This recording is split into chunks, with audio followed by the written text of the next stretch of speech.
I've left home every morning for 10 years, but something in the air today made my fingers hesitate on the door. The alley felt wrong.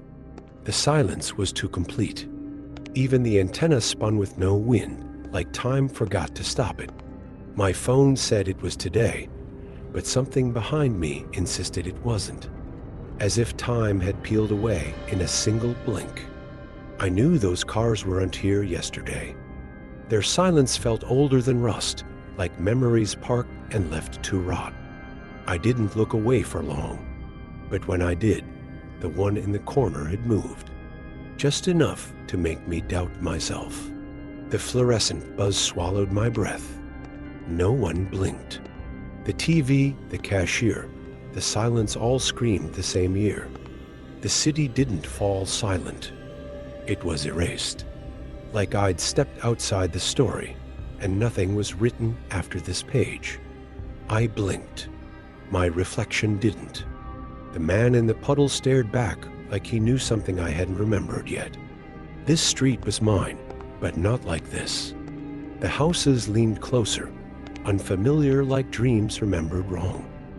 I stood at a crossroad where every path led the same way. Choice became illusion. Time turned in a circle. Posters I hadn't seen in decades stared back at me untouched by time, but somehow still pulsing with it. There was no train, but its shadow passed over me. Something huge, heavy, like memory moving behind a wall. I saw myself at 7 years old, calm, distant, already walking away as if I'd arrived too late to follow him. Someone had printed my face. Not a memory, not a guess my exact face, trapped mid-blink on this wall. They looked alive, but nothing moved, like a diorama built from memory, where even time was too scared to knock. June 12th. I was 8 that summer. The train hadn't arrived yet, but the memory of it had already passed. She died when I was 12, but there she was breathing, still, and dressed in memory's exact shade of yellow. I had forgotten the shape of that bike, but there it was, still red, still mine, still pedaled by the boy I left behind. They were all frozen, my old classmates, unchanged, except one desk, mine. It waited as if I hadn't left yet. I hadn't seen that house in decades. Yet it looked like I just left for school, like I was still expected home by dusk. They say memory lies, but this place didn't. Every crack in the floorboard whispered exactly where I left it. My drawings were still there, untouched, as if no years had passed, as if someone had kept them warm in my absence. My room hadn't waited, it had preserved. Every object posed like a ritual, still breathing the dust of my childhood. He smiled like he knew me, like he was waiting. And I knew then I hadn't come back. I had never really left. I saw every version of me, but one didn't move.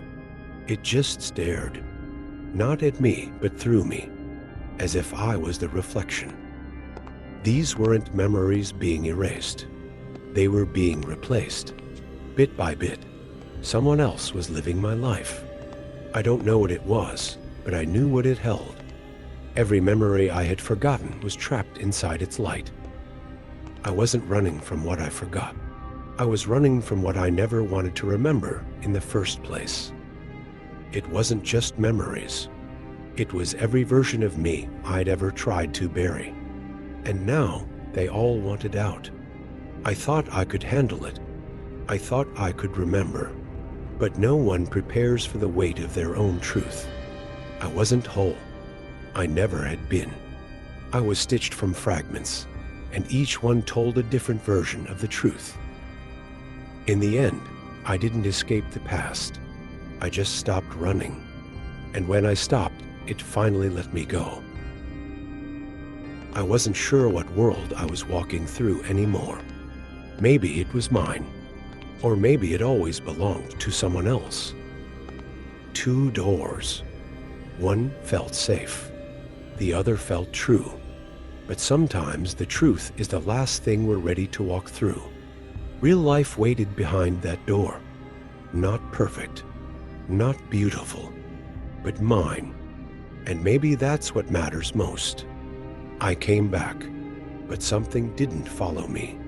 Or maybe something came instead, and I'm what was left behind. I don't know who's looking back anymore. Maybe this is who I was meant to become. Or maybe I never came back at all. If I'm here, but he's here too, then which one of us stayed behind in 1984? I thought the loop had broken, but maybe I just blinked and time held its breath while I wasn't looking. The street faded. The noise vanished. And in that final silence, I realized maybe I had never left 1984 at all.